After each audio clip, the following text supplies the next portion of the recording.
નમસ્કાર, સ્વાગત છે આપનું લોકમંચમાં. અને લોકમંચમાં વાત કરીશું સ્થાનિક સ્વરાજ્યની ચૂંટણીઓની, કારણ કે કાઉન્ટડાઉન શરૂ થઈ ગયું છે. 10 માર્ચથી જે મહાનગરપાલિકાઓ છે એમાં વહીવટદારનું શાસન ચાલશે અને ચૂંટણી મોટાભાગે એવું કહેવાય છે કે મે મહિનાના પ્રથમ સપ્તાહમાં યોજાઈ શકે છે. અને ખાસ તો જે ગ્રામ્ય અને શહેરી વિસ્તારો છે એના જે સમીકરણો છે એને સીધી અસર કરતી આ સ્થાનિક સ્વરાજ્યની ચૂંટણીઓ છે. બીજું કે સ્થાનિક સંસ્થાઓમાં ઓબીસી અનામત જે છે 10%થી વધારીને હવે 27% કરવામાં આવ્યું છે. અને વિધાનસભા ચૂંટણી પહેલાંની આ સેમિફાઇનલ ગુજરાતની આ ચૂંટણી કહેવાય છે. સ્થાનિક સ્વરાજ્યની આ જે ચૂંટણી છે એમાં આમ તો ભાજપ અને કોંગ્રેસ વચ્ચે ટક્કર હોય છે, પણ આમ આદમી પાર્ટી ગણીએ તો પછી એવું કહેવાય કે ત્રણેય પાર્ટીઓ માટે લિટમસ ટેસ્ટ સમાન કહી શકાય.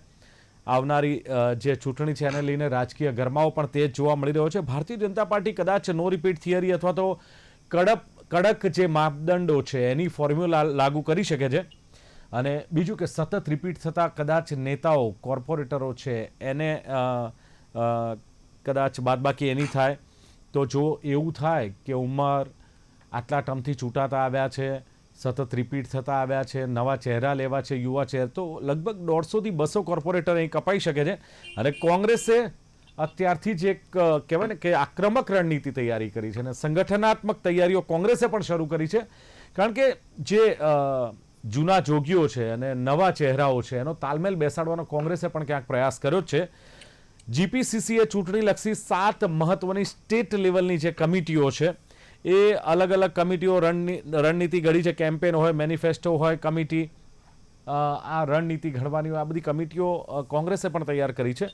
બીજું કે કોંગ્રેસ છે ને મોંઘવારી, બેરોજગારી, શિક્ષણ, આરોગ્ય આ મુદ્દાઓને લઈને મેદાનમાં ઉતરશે. તો ભારતીય જનતા પાર્ટી વિકાસની વાતો કરશે. ભારતીય જનતા પાર્ટી વિવિધ યોજનાઓ છે જે લોકો સુધી પહોંચી છે એની વાત કરશે.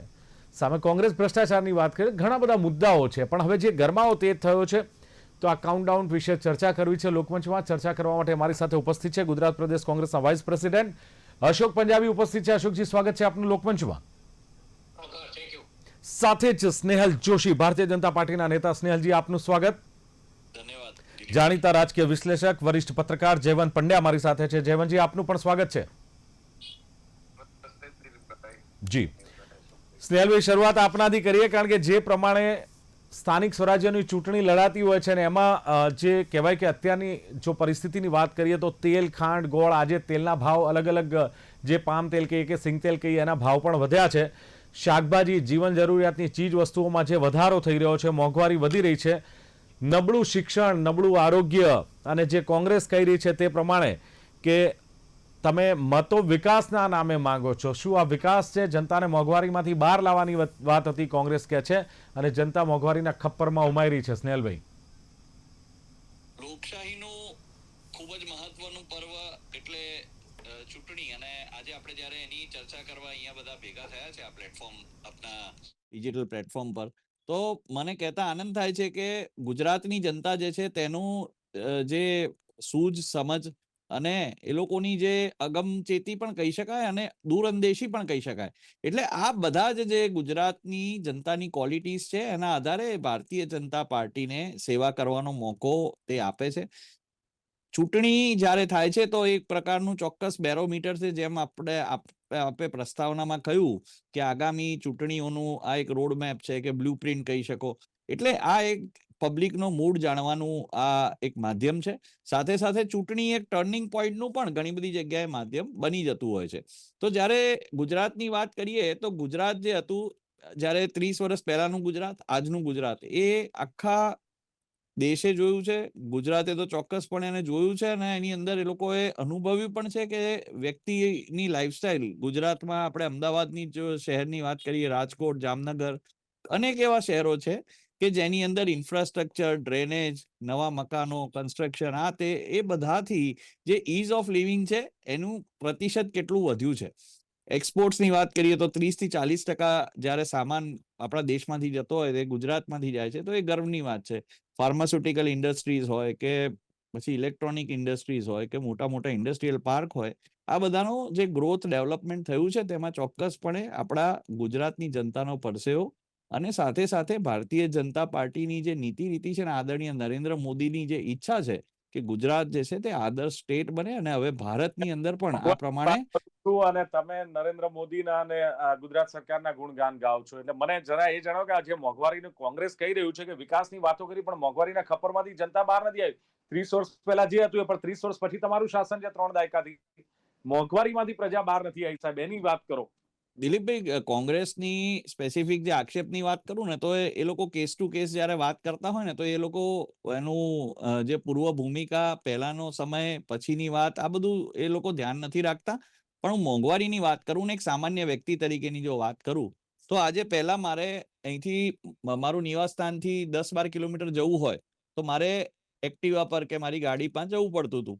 અત્યારે મારી પાસે અનેક વિકલ્પ છે, જેમ કે મેટ્રો ટ્રેન છે કે જે ખૂબ સસ્તા ભાડા લઈ જાય. એટલે અત્યારે સપોઝ એક તમે એમ માની લો કે આપણા જેવા એક મિડલ ક્લાસનો વ્યક્તિ જે અમદાવાદમાં નોકરી કરે છે કે વ્યવસાય કરે છે, તો એના માટે જીવન કેટલું સરળ બન્યું છે કે એના માટે મેટ્રો ટ્રેન છે, એના માટે ત્યાં રોડ રસ્તા ઇન્ફ્રાસ્ટ્રક્ચર બધા સારા રસ્તા છે, આખું સિટી ડિજિટલાઇઝ થઈ ગયું છે, કોર્પોરેશનની પણ દરેક સેવા એને ડિજિટલ માધ્યમથી મળી રહે છે. એટલે આ એક નાની વાત છે. હવે વાત આવે છે મોંઘવારીની, તો આની પહેલા પણ દિલીપભાઈ હું યાદ કરવા માંગીશ કે જ્યારે કોરોનાનો સમય હતો તો આખા વિશ્વમાં જે સીએનજી ગેસ છે એનો ભાવ ઓલમોસ્ટ 150 થી 200 ગણો વધી ગયો હતો. તે છતાં પણ ભારત સરકારે ખૂબ ધ્યાન રાખ્યું હતું કે જે સામાન્ય માણસ છે એના પર આ ભારણ ના આવે. એટલે મોંઘવારી જ્યારે વધે છે, અને દિલીપભાઈ અત્યારને જે વિશ્વની આપણે પરિસ્થિતિ જોઈએ છે એવી પહેલા પણ બની છે ને કદાચ ભવિષ્યમાં પણ અનફોર્ચ્યુનેટલી આ રીતની વોર થશે, તો જ્યારે પણ તમને યાદ કરાવી દઉં, ભારતીય જનતા પાર્ટીની સરકાર જયારે 2014માં આવી ને, ત્યારે ક્રૂડના ભાવ ફક્ત 40 પ્રતિ ડોલર હતા, પ્રતિ બેરલ હતા $40. અને જ્યારે જે યુપીએ સરકાર હતી 139 રૂપિયા થયો તો 70-75 મળતું હતું. તમારી શાસનમાં જયારે ભાવ ઘટ્યા તેનો સીધો લાભ આ જનતા નથી મળ્યો. ત્યારે 85-90 રૂપિયા જ આ પેટ્રોલ ડીઝલ મળ્યું છે જનતાને. એટલે દિલીપભાઈ, હું એ તમે જો બેરલ ટુ બેરલ ને એ રીતે વાત કરો તો કદાચ આની અંદર એટલા બધા બીજા પણ પાસા છે ને વૈશ્વિક પણ ઘણા પાસા છે કે લંડન જેવા વિકસિત શહેરમાં પણ લોકોએ 2-3 દિવસ ફ્યુઅલ માટે રાહ જોવી પડી હતી, જે ભારતમાં ક્યારેય થયું નથી. બીજું, ઓવરઓલ ઇકોનોમીમાં આપણે ફ્રેજાઇલ 5માં આવતા હતા કે જે સરળતાથી તૂટી જાય એવી 5 ઇકોનોમી વિશ્વની, અત્યારે આપણે ટોપ 5માં આવી ગયા છે અને ધીરે ધીરે આપણે નંબર 1 પર જઈશું. એટલે આ જે બધું છે એમાં ચોક્કસપણે ગુજરાતનો પણ એક ખૂબ મોટો ફાળો છે કે ગુજરાતની અંદર જે પણ વિકાસ થાય છે તેનો લાભ આપણા દેશને પણ મળે છે, ગુજરાતના લોકોને તો મળે જ છે. સ્થાનિક સ્વરાજ્યની ચૂંટણીઓ લડાય, પણ અફસોસ કે આ મુદ્દાઓને લઈને નથી લડાતી. કારણ કે સ્થાનિક સ્વરાજ્યની ચૂંટણીઓ તમે સ્થાનિક લેવલે તમારા નેતાઓ કે તમારા ચૂંટાયેલા પ્રતિનિધિઓએ કેટલું કામ કર્યું છે એના પર ડિપેન્ડ હોય છે. અશોકજી, સવાલ એ છે કે દરેક ચૂંટણી વખતે આપણે કોંગ્રેસ વાત કરે છે કે ભાઈ કમિટીઓ બનાવીએ, યુવા ચહેરાઓને આગળ લાવીએ, નવા ચહેરાઓને સ્થાન આપીએ. પણ તમે જુઓ અશોકજી, એ જ જૂના જોગીઓ આપણા કોંગ્રેસના મેદાનમાં છે. બીજું, નવા કાર્યકર્તાઓને શોધવા પડે છે. પછી જૂથવાદ કોંગ્રેસનો છે એ નડે છે. એને લઈને સાહેબ 3 દાયકાથી કોંગ્રેસ ક્યાંક એમ કહેવાય કે સત્તાથી દૂર છે. લાગતું નથી કે કોઈ સુધારો કોંગ્રેસમાં પણ આવવો જોઈએ અશોકજી, સ્થાનિક સ્વરાજ્યમાં? માત્ર કમિટીઓ બનાવવાથી કશું નહીં થાય. તમે જો પહેલા મારી તરફથી થઈ છે, લગભગ આખા ડિસ્ટ્રિક્ટો જેટલા જિલ્લાઓ છે તમામ જિલ્લાઓની કમિટીઓ બની ગઈ છે, એની સંકલન સમિતિ પણ બનાવી દીધી છે અને જેની મિટિંગો લગભગ સતત રોજ ચાલી રહી છે. મુકુલ વાસનિકજી અમારા પ્રભારી છે, ગઈકાલે જ ગયા અને એમને હાજરીની અંદર લગભગ તમામ જિલ્લાઓની મિટિંગ થઈ, એમાં જવાબદારીઓ પણ વહેંચવામાં આવી અને આખી સંકલન સમિતિ પણ બની છે. હવે જિલ્લા સ્તર ઉપર પણ મિટિંગો ચાલુ છે અને પ્રભારીઓ ત્યાં જઈ રહ્યા છે અને પસંદગીનું કામકાજ ચાલી રહ્યું છે. એટલે અમારો મુખ્ય ફોકસ અત્યારે આ છે કે સબકા સાથ સબકા વિકાસની વાત કરનાર ભાજપને એક સવાલ અમે પૂછવા માંગીએ છીએ કે શું કારણ છે કે કુપોષણ જે છે ગુજરાતમાં એકદમ ચરમ સીમા પર પહોંચી ગયો છે. ગુજરાતની અંદર કુપોષણ 11મા 12મા રાજ્ય તરીકે આજે ગુજરાત પ્રસ્થાપિત થયું છે, જે ગુજરાતમાં ક્યારેક કુપોષણ હતું નહીં. 1995 થી માંડીને 30 વર્ષના શાસનમાં 1, 2, 3, 4 કરતા અત્યારે કુપોષણ જે છે એટલું વધી ગયું છે કે આપણી આંગણવાડી બહેનો છે અને એની સાથે સાથે આશા વર્કર છે, એમની માંગણીઓ પણ પૂરી કરવાની વાત જ્યારે આવે છે ત્યારે સરકાર એ લોકો લાઠીચાર્જ ચલાવે છે, એ લોકોને અરેસ્ટ કરે છે, એ લોકોને ધરપકડો કરે છે. આ બધી પરિસ્થિતિ એવી છે કે જેના કારણે સામાન્ય લોકોનું જીવન બહુ દુર્બળ થઈ ગયું છે. અમીર થતો જાય છે અને ગરીબ થતો જાય છે અને નોકરીઓ જેવો જાગૃત સવાલ છે. તો બહુ મોટા પાયા ઉપર એફડીઆઈ આવી નથી ગુજરાતમાં. આપણા કરતા મહારાષ્ટ્રમાં, કર્ણાટકમાં અને બીજા રાજ્યોમાં ફોરેન ડાયરેક્ટ ઇન્વેસ્ટમેન્ટ વધી રહ્યું છે. નયા કારખાના, નવી ફેક્ટરીઓ ગુજરાતમાં ઊભી થઈ રહી નથી. જે બંધ થઈ હતી કોરોનામાં એમાંથી લગભગ અડધી હજુ સુધી ચાલુ થઈ નથી. એટલે ઇન્ડસ્ટ્રીયલ અનએમ્પ્લોયમેન્ટ, મધ્યમ વર્ગની ખરાબ હાલત, કુપોષણનો મોટો સવાલ અત્યારે ગુજરાતની અંદર મોટો સવાલ બની ગયો છે. આ ચૂંટણીઓ છે જિલ્લા પંચાયત, તાલુકા પંચાયતની, પણ જિલ્લા પંચાયત, તાલુકા પંચાયતની અશોકભાઈ, વિપક્ષની જવાબદારી નથી કે આ જનતાના મુદ્દાઓ જનતા વચ્ચે લઈને જાય ને આંદોલન કરે ને જનતાને વિશ્વાસમાં લે? હવે ચૂંટણી નજીક આવી રહી છે, મેદાનમાં ઉતરો સાહેબ, આવો આ બધા મુદ્દા લઈને જનતાની વચ્ચે. એ મુદ્દા ઉપર સ્ટેટ લેવલ ઉપર નહીં પણ જિલ્લા સ્તર ઉપર તો આંદોલન ચાલી જ રહ્યા છે.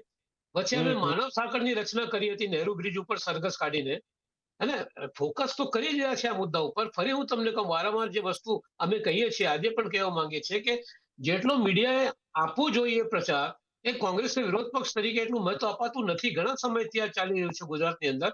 મીડિયા પર પ્રતિબંધ છે. અને એક વાર તો એક બહુ મોટા આગેવાને એમ પણ વાત કરી હતી કે ગુજરાતમાં મિની ઇમરજન્સી જેવું ચાલી રહ્યું છે. હું તમને કહું કે લગભગ મારી વાત સાંભળો, પાલનપુરમાં મોંઘવારીનો વિરોધ કરવા કોંગ્રેસે એક એલાન કર્યું, બરાબર છે. હવે વિરોધ કરવા માટે લોકો ઉતર્યા, બે જ કોર્પોરેટર હતા, મીડિયા શું કરે એમાં? તમારી પાસે નથી સંખ્યાબળ, નથી કાર્યકર્તાઓ, બે કોર્પોરેટર વિરોધ કરે છે. હું તમને પાલનપુરમાં મોંઘવારીના વિરોધના નામ સાથે તમને ઉદાહરણ આપું છું. મીડિયા બે જણનું કવરેજ કરશે સાહેબ. ના, આમાં તો એક વસ્તુ તમે સમજી લો, પાલનપુરનો તમે દાખલો આપો છો, લેકિન વચ્ચે હવે વડોદરાની અંદર બહુ મોટી રેલી થઈ, લગભગ 17-18 દિવસ પહેલા. કોઈ મીડિયા, ગુજરાત સમાચાર, અહીંયા આપણે જોખીએ છીએ ગુજરાતની અંદર અમદાવાદથી નીકળતા પેપરે કોઈ સમાચાર આપ્યા નથી આનો. એટલે અમારી ફરિયાદ મીડિયા સામે છે કે જેટલું પ્રચાર પ્રસાર મળે છે સત્તાધારી પક્ષને, એવું પ્રચાર પ્રસાર વિરોધ પક્ષને મળતો નથી.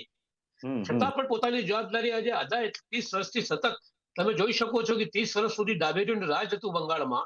પણ જ્યારે પ્રજા ફેંક્યું, અત્યારે 156 થી વધુ વિધાનસભાની બેઠકો જીતી અને 162 સુધી, 66 સુધી અત્યારે ધારાસભામાં ભાજપની છે. પણ શું પરિસ્થિતિ છે? મોંઘવારી ક્યાં છે? મોંઘવારીને કેમ એ કંટ્રોલ કરી શકતા નથી? બેરોજગારી કેમ દૂર કરી શકતા નથી? આટલા વિશાળ સંખ્યામાં લોકોનો એમને સપોર્ટ છે, મત છે, વિધાનસભામાં બેઠકો છે, પણ શું થઈ રહ્યું છે?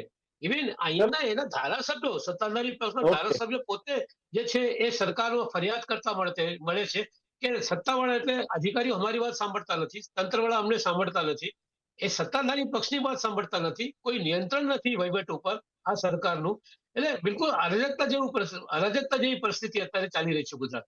ઓકે જયવંતભાઈ, હવે જે પ્રમાણે બંને પ્રવક્તાઓને આપણે સાંભળીએ ને એટલે આપણને આમ થોડું વ્યાજબી લાગે કે ભારતીય જનતા પાર્ટી કે જે વિકાસ કર્યો છે અને સરળ જીવન કર્યું છે ને બધું બરાબર છે, ઓકે છે. અશોકભાઈ કે જેમ મોંઘવારી છે, બેરોજગારી છે, ક્યાંક ભ્રષ્ટાચારની પણ વાત લાવે છે, ક્યાંક અધિકારીઓ ગાંઠતા નથી વાત લાવે, એ પણ બરાબર છે. શું લાગે છે સ્થાનિક સ્વરાજ્યની ચૂંટણીઓ જે યોજાવાની છે ગુજરાતમાં, કોઈ નવા રાજકીય સમીકરણો આપ જોઈ રહ્યા છો? જે પ્રમાણેનું અત્યારે ગુજરાતમાં વાતાવરણ છે, કોંગ્રેસે કમર કસી છે, ભારતીય જનતા પાર્ટી તો 24/7 હોય છે જ ઇલેક્શનના મોડમાં, પણ કોંગ્રેસ પણ થોડી સક્રિય થઈ છે, આમ આદમી પાર્ટી થોડી ઘણી ભૂમિકા ભજવશે, જે કંઈ ભજવે. શું લાગે છે? યસ. બહુ મોટા સમીકરણો હું જોઈ રહ્યો છું, અને એ રાજકીય સમીકરણો નહીં હોય, એ પ્રજાના સમીકરણો હશે. આ ચૂંટણી જો કેજરીવાલને કોર્ટે, અને કોર્ટે એટલે એમાં સરકારની જે કઈ સંસ્થાની ભૂમિકા હોય એ ખબર નથી આપણને, પણ જો કેજરીવાલને મુક્ત ન કર્યા હોત તો ગુજરાતની ચૂંટણી, સ્થાનિક સ્વરાજની ચૂંટણી મને લાગે છે કે નિરાશ થઈ ગઈ હોય. આમ આદમી પક્ષના કાર્યકરો સત્તા એના રાજુ કરપડાથી માંડીને બીજા જે કઈ હમણાં ત્યાગપત્ર આપ્યા કે ઉમેશ મકવાણાની વાત હોય કે જે કઈ હોય, એ બિલકુલ નિરાશ હતા. તમે જો ગોપાલ ઇટાલિયા સિવાય, અને એમાં ઈશુદાનભાઈ છે નિવેદન કરે એ જુદી વાત છે, બાકી ગોપાલ ઇટાલિયા પોતાની રીતે એ કરે દેખાવાનું બધું, વિધાનસભામાં પણ સોશિયલ મીડિયામાં છવાઈ જવાનો પ્રયત્ન કરે. એની સામે તમે કોંગ્રેસ જુઓ તો કોંગ્રેસમાં પણ કમિટીઓ રચાય, બધું બરાબર છે, પરંતુ એને એ જ નામો છે, ભરતસિંહ સોલંકી હોય કે શક્તિસિંહ ગોહિલ હોય કે અમિત ચાવડા હોય, બરાબર. આજે તમે ભાજપમાં જુઓ તો નીતિન નવીન 45 વર્ષના જ બધા આવી ગયા પક્ષ પ્રમુખ તરીકે, જેનું નામ કોઈ કલ્પના નહોતી કરી. અહીંયા ગુજરાતમાં અમદાવાદમાં જુઓ તો આપણી સાથે ડિબેટમાં ઘણી વાર આવી ચૂકેલા પ્રેરક શાહ એ પ્રમુખ બની ગયા. આપણે એ વાત નથી કરવી, પણ હું જે વાત કરતો હતો સમીકરણોની, એ છે પ્રજાના સમીકરણો. આજે સ્નેહલભાઈ જે કીધું વિકાસ થયો છે, કોઈ ના નથી. આજે ગાંધીનગર થી સરખેજ આપણે કેટલી મિનિટમાં પહેલા જઈ શકતા હતા, આજે કેટલી મિનિટમાં જઈ શકીએ છીએ. એ બધું આપણે ડિજિટલાઇઝ ને બધી વાત તો બરાબર છે, સમર્થન છે. અને અશોકભાઈ કીધી વાત, એને પણ સમર્થન જે પ્રશ્નો છે એને, પરંતુ હું કહેવા માંગુ છું પ્રજાના કુપોષણ, આજે પ્રજા છે ને, હવે પ્રજાના પ્રશ્નો છે ને એ છે કે હવે ભાજપને લોકેશમાં પ્લીઝ હેન્ડ ફ્રી આપનું રિમૂવ કરજો ને થોડો મને અવાજ બંને પ્રવક્તાઓને પણ ઓછો આવે છે. હેન્ડ્સ ફ્રી રિમૂવ કરજો પ્લીઝ. તો પછી મારો ઇકો થશે એટલે નહીં આવે છે. ફોનમાંથી આપને સંભળાશે. હવે આવે છે બરાબર? હવે આવે છે અવાજ? નહીં, અવાજ કપાઈને આવે છે આપનો. હવે આવે છે? હા, અવાજ કપાઈને આવે. છે? અવાજ આવે છે પણ કપાઈને આવે છે સાહેબ.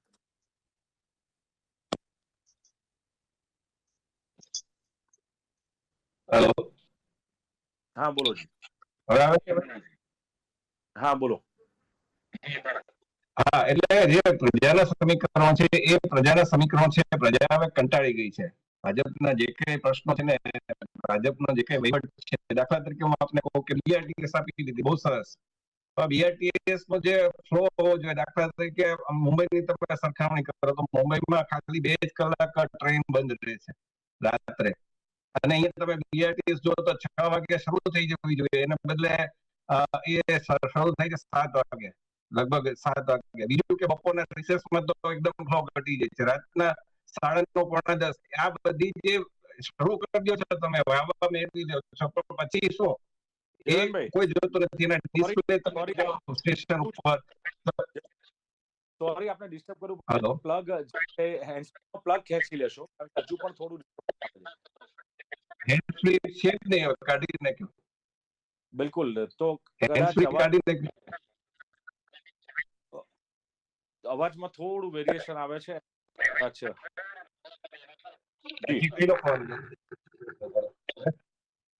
હવે આવે છે અવાજ? હા બિલકુલ બિલકુલ બોલો. હા, એટલે એ જે તમે જાઓ તો બીઆરટીએસ માં ડિસ્પ્લે બંધ હોય છે, તો તમને કેવી રીતે ખબર પડે કે કઈ મારે હું અજાણ છું નંબરથી તો કઈ રીતે જવું એ ખબર નથી હોતી. એએમટીએસ ની બસ છે, બીઆરટીએસ ના રૂટમાં ચાલે છે, ખબર નથી પડતી કે આ એમટીએસ ની બસ છે કે બીઆરટીએસ ની. ઘણી વાર લાલ બસ જ એ હોય છે. આવા નાના નાના પ્રશ્નો, સાબરમતી રેલવે સ્ટેશન તમે જાઓ તો 2 રેલવે સ્ટેશન છે, અને જે નવું બને છે રાણી જેલ પાસે, એમાં તમે અંદર જશો ત્યાં કોઈ જવાબ આપનાર નથી, બરાબર? તો આ બધી બાબતો છે એ ત્યાં ડિસ્પ્લે પણ નથી હોતો. તો આ જે નાની નાની બાબત છે ને, એનાથી હવે દાખલા તરીકે એક મારે મૃત્યુ થયું તો થલતેજમાં વિધિ કરી, સ્મશાનની વિધિ, તો અમે બોપલમાં મૃત્યુ પ્રમાણપત્ર કઢાવવા ગયા, તો કે તમે જે સ્મશાનમાં વિધિ કરી હોય એ જ બોર્ડમાં તમારે જવાનું, એટલે કે થલતેજમાં તમારે કઢાવવા જવાનું, અને એમાં તે પર્ટિક્યુલર વ્યક્તિ હાજર રહેવાનું એના સંતાનને કહી. આ બધા જે વહીવટી પ્રશ્નો છે એનાથી જનતા છે ને ઘણી વાર કંટાળી જાય છે. સ્થળની વિધિ થાય તો એમાં જે બીએલઓ છે એને એ રીતે કોઈ વ્યવસ્થિત ટ્રેનિંગ આપ્યા વગર સીધી તરત જ ચાલુ કરી દીધી, અને એમાં બધું આપ્યા હોવા છતાં ફરી તમને માગે કે આ વસ્તુ આપો, આ વસ્તુ આપો. તો આ બધાના કારણે પ્રજા છે ને આજે તમે રસ્તા છે દરેક જગ્યાએ ખાડા ખોદેલા, ખબર છે ચોક્કસ. જીવનભાઈ આપ જોઈન કરો ત્યાં સુધી હું સ્નેહલ સવાલ કરી દઉં. અને સ્નેહલભાઈ, જે નાની નાની બાબતો પણ પ્રજાને જે સીધી અસર કરતી હોય છે, અને એને લઈને પણ ક્યાંક તમે જુઓ કે ગામડાના રોડ રસ્તો, શહેરની વાત કરી જયવંતભાઈએ, પણ ગામડાના રોડ રસ્તા તમે જુઓ, અથવા તો શહેરમાં ટ્રાફિકની સમસ્યા જુઓ, સાથે જ જે પંચાયતથી નગરપાલિકા કે કોર્પોરેશનમાં તમે જુઓ તો એવું કહેવાય છે કે ભાઈ પૈસા આપ્યા સિવાય કોઈ કામ થતું નથી, એટલે કે ભ્રષ્ટાચાર દેખાય છે. કોંગ્રેસ કહે કે કામ પતે જ નહીં, વહીવટી નિષ્ફળતા અને ભ્રષ્ટાચારને કારણે પ્રજા હેરાન થઈ રહી છે. ગોંડલમાં ભાજપના જે નગર સેવિકા છે ફરિયાદ કરતા હતા કે અધિકારી કામ કરતા એનો વિડીયો ઉતાર્યો હતો અધિકારી સાથે વાતનો. જી સ્નેહલ. દિલીપભાઈ, આપણે જે વાત કરી રહ્યા છે, ધારો કે અમદાવાદ શહેરની તમે વાત કરો. હેલો, અવાજ આવે છે મારો? આવે છે. તમારો અવાજ આવે છે. જયવંતભાઈને કહું છું રિજોઈન કરજો આપ પ્લીઝ. ઓકે, હા જી સ્નેહલ. હા દિલીપભાઈ, મારે એ જ કહેવું છે કે આપણે જે શહેરમાં રહીએ છીએ, ધારો કે અમદાવાદ છે, તો લગભગ 100 જેવા તો બ્રિજીસ ને અંડરપાસીસ છે, અને સાથે જે અમને વાત કરી 2000 કિલોમીટરથી વધારેનો રસ્તા છે. એટલે અત્યારે જે ઇન્ફ્રાસ્ટ્રક્ચર છે પહેલા કરતા ઘણું બધું વિકસી ગયું છે. જયવંતભાઈએ કીધું એ ચોક્કસ જે સૂચનો છે, જે સમસ્યાઓ છે, તકલીફો છે, એવી જયવંતભાઈ અને અન્ય લોકો પણ, પ્રતિપક્ષના લોકો હોય કે પછી જનતાના લોકો હોય, એ દરેક માધ્યમથી અમારા જે જનપ્રતિનિધિ છે તેની સાથે સતત સંપર્કમાં હોય છે. કારણ કે અમારી પાર્ટીના એક એક કાર્યકર્તા, એ તમે પેજ પ્રમુખથી લઈ અને પ્રદેશ અધ્યક્ષ સુધી તમે જોશો તો એ લોકો ખૂબ જ લોકો સાથે કનેક્ટેડ છે. પરમ દિવસે કે એમ જ અમારા અધ્યક્ષશ્રીએ પણ એક જગ્યાએ જઈને ટિફિન બેઠક કરી. એટલે આવી જે અમારી સંગઠનાત્મક પ્રવૃત્તિ છે જે ભારતીય જનતા પાર્ટીની, કે એક પરિવારની જેમ સાથે રહેવું, ટિફિન બેઠકમાં સૌ પોતાના ઘરેથી ટિફિન લાવે, જમવું, વાતચીત કરવી સ્વાભાવિક છે. પાર્ટીની પણ વાત થાય, સંગઠનની વાત થાય, અને આ પ્રકારના જે પ્રશ્નો છે એની પણ વાત થાય. કારણ કે ત્યાં જનપ્રતિનિધિ જે અમારા કાર્યકર્તા હોય છે, જેમ કે કોર્પોરેટર હોય, MLA હોય, MPs હોય, એ પણ બધા આવ્યા હોય છે. એટલે ભારતીય જનતા પાર્ટીના લોકો 24 કલાક જનતાની વચ્ચે રહે છે. આ જે બધી સમસ્યા છે, કામ કરો કે સામાન્ય માણસ નગરપાલિકામાં જાય, પંચાયતમાં જાય તો એનું કામ થાય, નથી થતું સાહેબ, ધક્કા ખવડાવે છે, વહીવટ ના કરો ત્યાં સુધી કામ નથી થતું. આ પ્રજા બોલે છે, ભ્રષ્ટાચાર બહુ છે, ધ્યાનમાં નથી લેતા. દિલીપભાઈ, આજે આપે વાત કરી એ જેમ મેં કહ્યું કે અમુક જગ્યાએ ક્યાંક આજે આખી જે રચના છે એની અંદર ત્રુટિ હોય છે.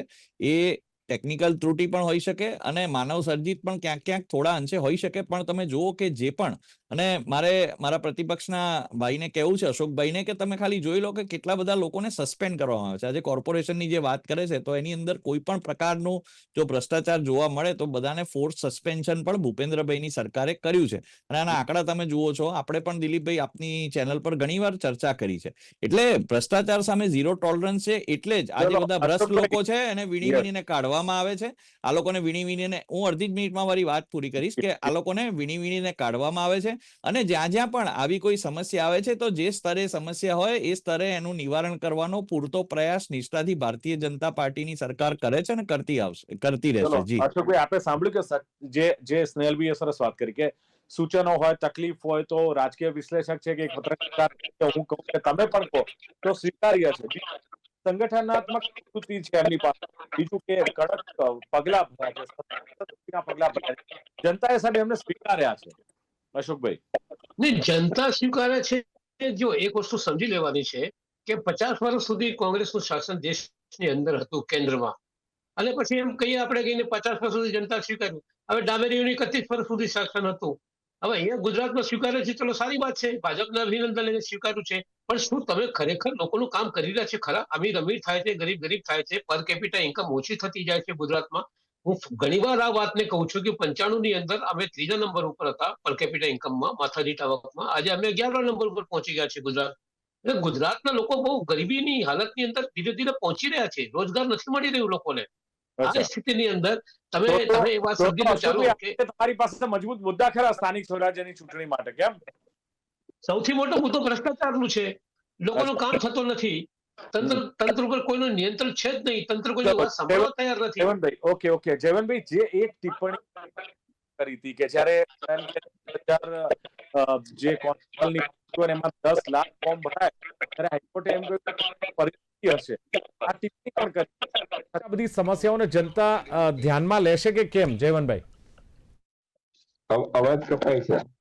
જી, જનતા આ બધી પ્રવૃત્તિઓ, આ બધી બાબતોને ધ્યાનમાં લેશે કે કેમ? હાઈકોર્ટે કહ્યું હતું કે 10,000 કોન્સ્ટેબલની જગ્યાએ 10 લાખ ફોર્મ ભરાય છે તો શું સ્થિતિ હશે એ વિચારીએ, એવું હાઈકોર્ટે ટિપ્પણી.